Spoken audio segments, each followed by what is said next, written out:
लद्दाख, ये नाम सुनते ही दिमाग में आता है खुला आसमान, बर्फ से ढका हुआ बड़े बड़े पहाड़, साफ पानी से भरा हुआ झीलें और यहाँ के प्यारे लोग। लेकिन लद्दाख का करंट सिनेरियो कुछ ऐसा है।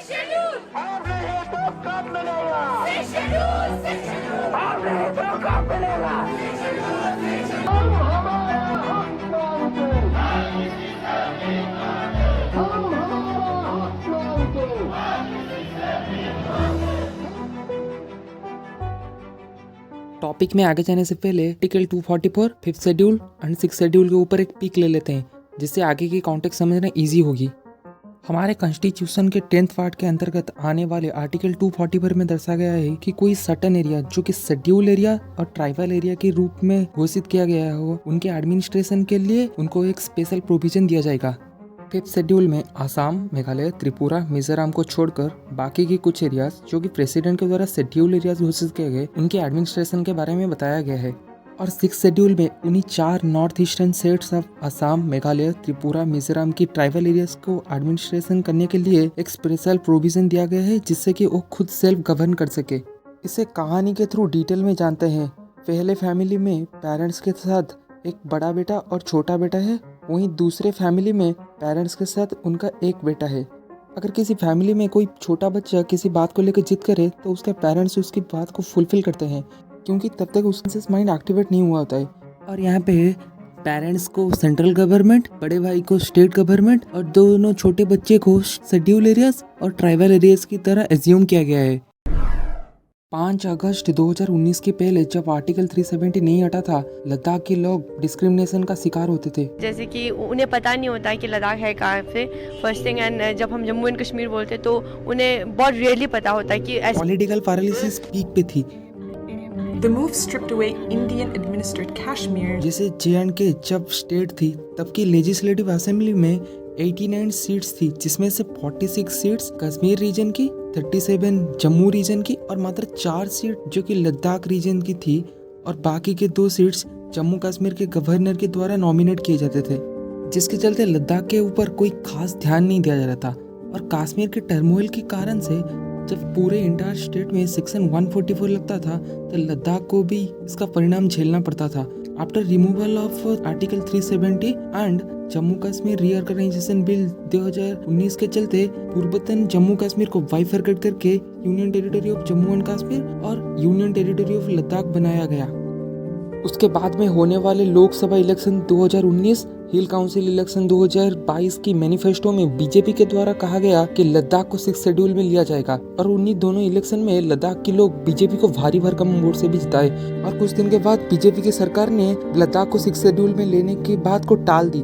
उसी डिमांड को हाई पावर कमेटी के सामने रखने के लिए लेह में लेह एपेक्स बॉडी और कारगिल में सभी राजनीतिक दल को मिला के कारगिल डेमोक्रेटिक अलायंस की स्थापना की गई थी।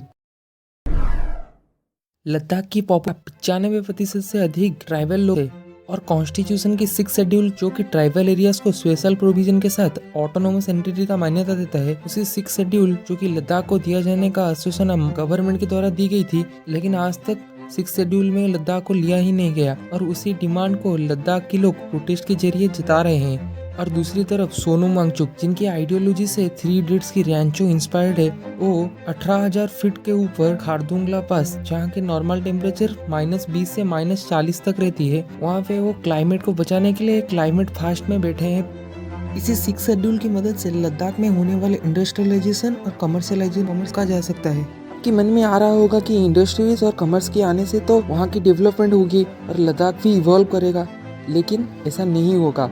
इंडस्ट्रीज और कमर्स की इन्फ्लुएंस से वहाँ पे बाहर की टूरिज्म बहुत बढ़ जाएगी, और फिर लद्दाख में पॉल्यूशन और ग्लोबल वार्मिंग भी बढ़ जाएगी, जिसके चलते ग्लेशियर्स भी रैपिडली मेल्ट करना शुरू करेंगे।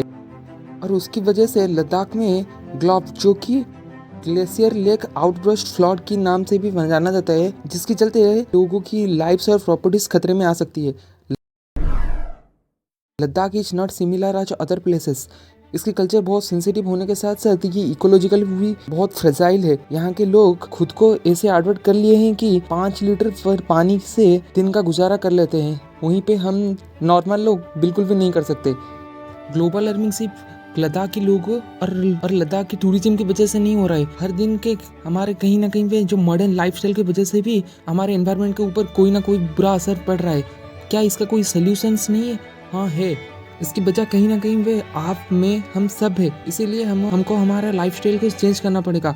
पब्लिक ट्रांसपोर्ट को यूज करना पड़ेगा। कार्स और बाइक्स को इमरजेंसी पे ही यूज करेंगे।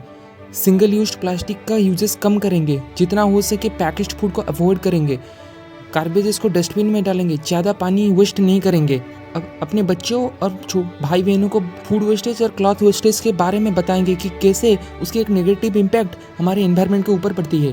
हम इसकी 2 लाइव एग्जांपल्स देख चुके हैं कि हम अगर एनवायरनमेंट के खिलाफ जाते हैं तो कैसे हमारा एनवायरनमेंट हमारे खिलाफ हो जाता है। पहला तो हो गया जोशीमठ के केस और दूसरा हो गया तिब्बत के केस में भी। Climate change is real. हम हर दूसरे या तीसरे दिन कोई ना कोई ऐसी प्रॉब्लम फेस करते हैं जो कहीं ना कहीं से क्लाइमेट चेंज से जरूर रिलेटेड है। इसको अकेले सोनम सर, लद्दाख के लोग, आप या फिर मैं ठीक नहीं कर सकते। इसके लिए हम सबको मिल के काम करना पड़ेगा।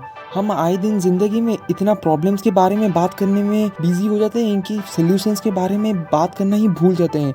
But still solutions are there. इसी रिपब्लिक डे पर हम एक शपथ लेते हैं कि कंज्यूमरिज्म लाइफस्टाइल से निकल के हर एक आदमी एक पेड़ लगाएंगे और उसको नर्चर करेंगे।